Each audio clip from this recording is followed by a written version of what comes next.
3 दिसंबर 1984 की सुबह central India में मौजूद भोपाल सिटी के शहरी खतरनाक खांसी, आंखों में जलन और सांस की कमी के साथ उड़ते हैं। इस सुबह लोगों के सामने कयामत का मंजर था। लोग सड़कों पर पैनिक में भाग रहे थे, कुछ खांसी और उल्टियां कर रहे थे, जबकि सड़क पर लादाद लाशों के अंबार लगे थे। पिछले कुछ घंटों से इनके इर्द गिर्द एक ऐसी जहरीली गैस थी जो पास ही मौजूद एक American pesticide plant union carbide से टॉक्सिक कार्बाइड प्लांट ऑन मंडेस्ट 1600 दुनिया की सबसे खतरनाक गैस जो किसी केमिकल अटैक के लिए इस्तेमाल होती है, उसने भोपाल में करीब 25,000 लोगों की जान ली और 5 लाख लोगों ने इसके साइड इफेक्ट्स के साथ बकाया जिंदगी गुजारी। ये इंसानी तारीख का न सिर्फ सबसे बड़ा इंडस्ट्रियल हादसा था, बल्कि इंसानी लापरवाही, कॉस्ट कटिंग और अधूरे इंसाफ की दास्तान भी है। पर सवाल यह है कि इतनी डेडली गैस एक अमेरिकन कंपनी के प्लांट से ऐसे कैसे लीक हो गई? प्लांट के सेफ्टी सिस्टम्स ने टाइम पर काम क्यों नहीं किया? कंट्रोल रूम में बैठा स्टाफ, जिनको इस तबाही से 1 घंटा पहले लीक का पता चल चुका था, वह वक्त पर इसे रोकने में कामयाब क्यों नहीं हो सके? और आखिर जमीन से कई फुट नीचे कंटेनर्स में से यह गैस कैसे लीक होकर पूरे शहर में फैल गई? जीएम टीवी की वीडियोस में एक बार फिर से खुशामदीद नाजरीन। भोपाल में यूनियन कार्बाइड नामी अमेरिकन कंपनी पेस्टिसाइड प्रोड्यूस करती थी। इनका प्रोडक्ट सेवन नाम से मार्केट में सेल होता था, जिसको किसान अपने खेतों में स्प्रे करके मुख्तलिफ कीड़ों से बचाकर अपनी प्रोडक्शन को बढ़ा सकते थे। यह प्रोडक्ट मुख्तलिफ केमिकल से मिलाकर बनाया जाता है। इसका सबसे अहम इंग्रेडिएंट मिथाइल आइसोसाइनाइड था, जिसे शॉर्ट में MIC भी कहा जाता है। 1969 में जब यह फैक्ट्री शुरू हुई थी, उस वक्त MIC को अमेरिका से इंपोर्ट किया जाता था, लेकिन बाद में यूनियन कार्बाइड ने भोपाल में ही इसको प्रोड्यूस करना शुरू कर दिया। यानी पहले फैक्ट्री में MIC को प्रोड्यूस किया जाता और फिर उसकी मदद से सेवन को मिथाइल आइसोसाइनाइड या फिर MIC एक बहुत ही खतरनाक केमिकल है जो लिक्विड फॉर्म में स्टोर किया जाता है। इस काम के लिए यूनियन कार्बाइड ने 3 बड़े कंटेनर्स जमीन के अंदर इंस्टॉल किए हुए थे, जिसमें MIC लिक्विड फॉर्म में रखा जाता था। 3 दिसंबर 1984 की रात 12:05 पर वर्कर्स को गैस लीकेज महसूस होती है और वह फौरन कंट्रोल रूम को इन्फॉर्म करते हैं। कंट्रोल रूम में मौजूद स्टाफ फौरन इस लीक को ढूंढने के लिए स्टोरेज टैंक्स की तरफ बढ़ता है। यह स्टोरेज टैंक्स जमीन के अंदर कंक्रीट की एक मोटी लेयर के नीचे मौजूद थे और उसमें से कुछ पाइप्स निकलकर फैक्ट्री में जा रहे थे। अगले चंद मिनटों में कंट्रोल रूम सुपरवाइजर को पाइप्स में लीक मिल गया, लेकिन वह काफी छोटा लीक था। इसीलिए सुपरवाइजर ने इसे टी ब्रेक के बाद ठीक करने का कहा और वहां से चले गए। यूनियन कार्बाइड में ऐसे छोटे मोटे लीक्स बहुत कॉमन थे और वर्कर्स अक्सर गैस की लीकेज की वजह से सांस घुटने की शिकायत करते रहते थे। थोड़ी देर बाद वर्कर्स ने दोबारा से कंट्रोल रूम में फोन किया, क्योंकि अब गैस लीकेज काफी बढ़ चुकी थी। कंट्रोल रूम में मौजूद प्रेशर गेजेस अक्सर गलत रीडिंग्स देते थे। सुपरवाइजर ने प्रेशर गेज पर देखा तो स्टोरेज कंटेनर का प्रेशर एबनॉर्मल दिख रहा था। उन्होंने समझा कि शायद रीडिंग गलत शो हो रही है, लेकिन सिर्फ चंद मिनट्स में ही स्टोरेज टैंक का प्रेशर इतना बढ़ गया कि सुई अपना पूरा डायल क्रॉस करके फुल पर आ गई। सुपरवाइजर दोबारा से स्टोरेज टैंक्स की तरफ गया तो क्या देखता है कि कंक्रीट की मोटी लेयर में वाइब्रेशंस हो रही हैं और उसमें क्रैक्स पड़ चुके हैं। इन वाइब्रेशंस का मतलब साफ था कि स्टोरेज कंटेनर में प्रेशर हद से ज्यादा बढ़ चुका है। इस वक्त रात के 12:30 पर सुपरवाइजर ने फौरन इमरजेंसी नाफिज कर दी और लीक होने वाली गैस जो फैक्ट्री के पाइप्स में दाखिल हो चुकी थी, उसको न्यूट्रलाइज करना शुरू कर दिया।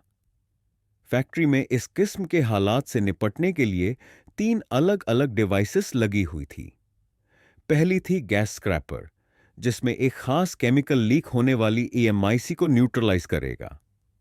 पर जब सुपरवाइजर ने चेक किया तो यह डिवाइस खराब पड़ी थी।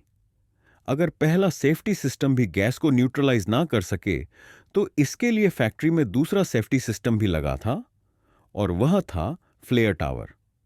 इसका काम गैस को एटमॉस्फेयर में निकलने से पहले ही जलाने का होता है।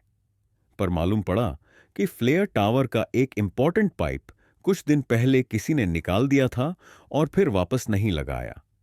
लिहाजा फ्लेयर टावर ने भी अपना काम नहीं किया और अब यह जहरीली गैस चिमनी के जरिए एटमॉस्फेयर में दाखिल हो गई। इस पॉइंट पर सुपरवाइजर और वर्कर्स खुद को बेयाव मददगार महसूस कर रहे थे। ठीक रात के 1 बजे फैक्ट्री में एवैक्यूएशन की अनाउंसमेंट की गई और इमरजेंसी सायरन ऑन कर दिए गए।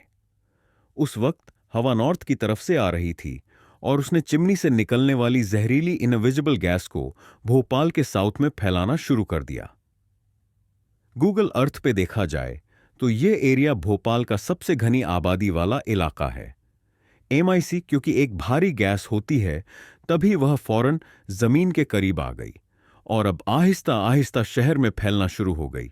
जैसे ही गैस घरों में घुसी, लोगों को फौरन आंखों में जलन और शदीद खांसी शुरू हो गई, बिल्कुल इस बात से बेखबर कि यह लोग एक जहरीली गैस का सांस भर रहे हैं। लोगों ने घरों से निकलकर पैनिक में भागना शुरू कर दिया।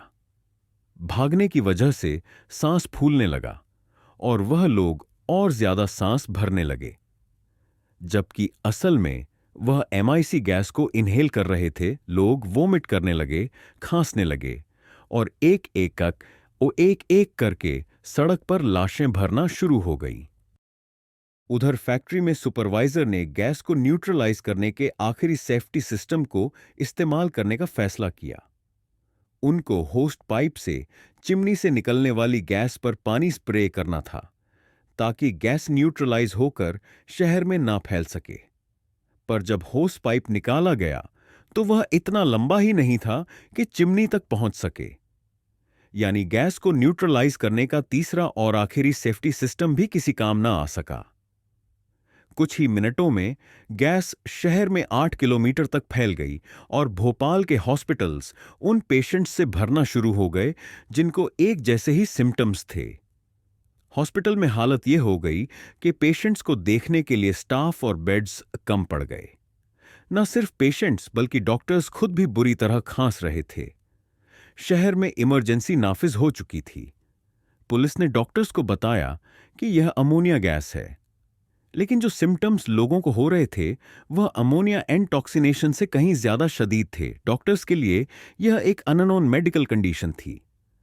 यह सब इतना जल्दी हुआ कि अथॉरिटीज को सही से पता ही नहीं था कि यह अमोनिया गैस है, फॉस्जीन या फिर एमआईसी।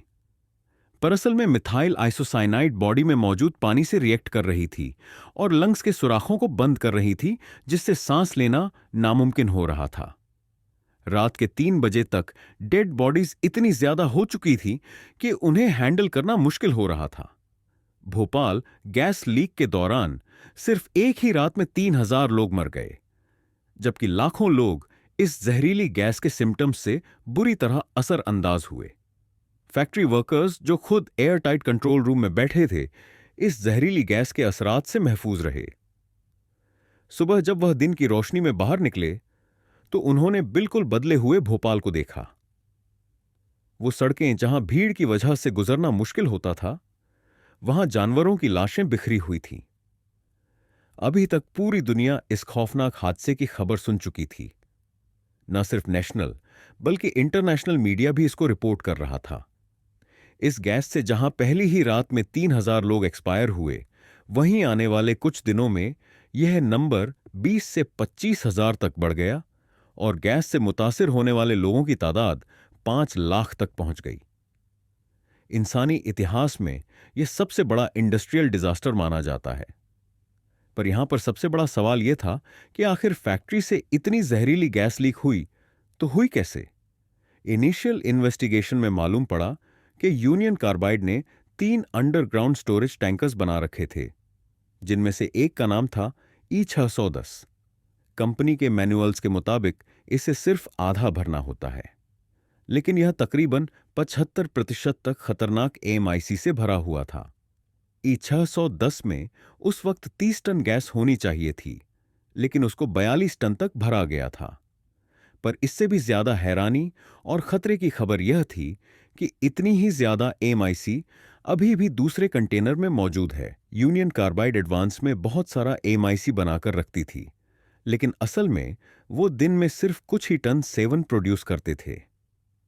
अभी भोपाल इस तबाही का मुकाबला कर ही रहा था कि यूनियन कार्बाइड के सीईओ वॉरेन एंडरसन मामले की संगीनी को देखने के लिए इंडिया पहुंच गए और उन्हें एयरपोर्ट से ही अरेस्ट कर लिया गया। पर बजाय इसके कि उन्हें जेल भेजा जाता, पुलिस उन्हें यूनियन कार्बाइड के ही एक गेस्ट हाउस में ले गई। कुछ ही घंटों में वह बेल पर रिहा हो गए। इसी दौरान वह इंडिया छोड़कर भाग गए और फिर दोबारा कभी लौटकर नहीं आए। वहां फैक्ट्री में अथॉरिटीज इसी क्षमकश में थी कि दूसरे कंटेनर्स में बचे हुए एमआईसी के साथ क्या करना है। उनको इसका कतरा कतरा जाया करना था ताकि भोपाल किसी और हादसे का शिकार ना हो सके। पर इसका सिर्फ एक ही हल था कि खराब फैक्ट्री को दोबारा चलाया जाए और इसमें से सेवन प्रोड्यूस किया जाए। पर यह काम काफी खतरनाक था, क्योंकि इस काम में वही फैक्ट्री के खराब पाइप्स और गलत रीडिंग्स देने वाले गेजेस इस्तेमाल होने थे। भोपाल के लोगों को जब मालूम पड़ा कि फैक्ट्री दोबारा स्टार्ट होने वाली है, तो लाखों लोग शहर छोड़कर भागने लगे। फैक्ट्री स्टार्ट करने से पहले दीवारों पर गीले कपड़े लगाए गए और एक हेलीकॉप्टर पानी फेंकने के लिए भी घूम रहा था कि इन केस अगर वो गैस दोबारा लीक हो तो उसे वहीं न्यूट्रलाइज किया जा सके। सारी सेफ्टी करने के बाद फैक्ट्री को दोबारा चलाया गया। खुशकिस्मती से इस बार गैस लीक नहीं हुई और 7 दिनों के अंदर सारा स्टोर किया हुआ एमआईसी खत्म कर दिया गया। यूनियन कार्बाइड अब एमआईसी से पाक हो चुकी थी। लोग वापस लौटने लगे, लेकिन सबके पास सिर्फ एक ही सवाल था कि आखिर इस हादसे की असल वजह क्या थी। उस रात आखिर ऐसा क्या हुआ था कि पूरा 42 टन एमआईसी कंटेनर से लीक हो गया। जब इन्वेस्टिगेशन टीम ने खाली कंटेनर की अच्छी तरह जांच की, तो मालूम पड़ा कि उसमें कोई क्रैक नहीं है, पर उस कंटेनर का सेफ्टी वॉल्व खराब पाया गया। कंटेनर में मौजूद जंग आलूद लोहे के पार्टिकल्स पाए गए, जो निशानी थी पानी की। मिथाइल आइसोसाइनाइड पानी के साथ कांटेक्ट में आते ही गर्म हो जाता है और उबलने लगता है। यह चीज पहले ही लैब में चेक कर ली गई थी, यानी उस रात कंटेनर में किसी तरह पानी आया था। मालूम पड़ा कि हादसे से पहले शाम को वर्कर्स ने करीबी प्रोसेसिंग यूनिट की धुलाई की थी। यह प्रोसेसिंग यूनिट और कंटेनर एक ही पाइप के साथ कनेक्टेड थे, पर पानी कंटेनर में ना जाए इसके लिए पाइप में एक स्टॉपर लगा था और एक सेफ्टी वॉल्व भी। पर ना टो स्टॉपर सही से काम कर रहा था और ना ही सेफ्टी वॉल्व। अगर ये दोनों खराब भी हो तो एक और चीज भी थी जो इस हादसे को होने से रोक सकती थी। यूनियन कार्बाइड एक इंटरनेशनल कंपनी है जिसके प्लांट्स उस वक्त दुनिया भर में मौजूद थे। उनको अच्छी तरह इस केमिकल की खतरनाक नेचर के बारे में मालूम था। इस किस्म के हादसों से बचने के लिए आधे कंटेनर को लिक्विड एमआईसी से भरा जाता था।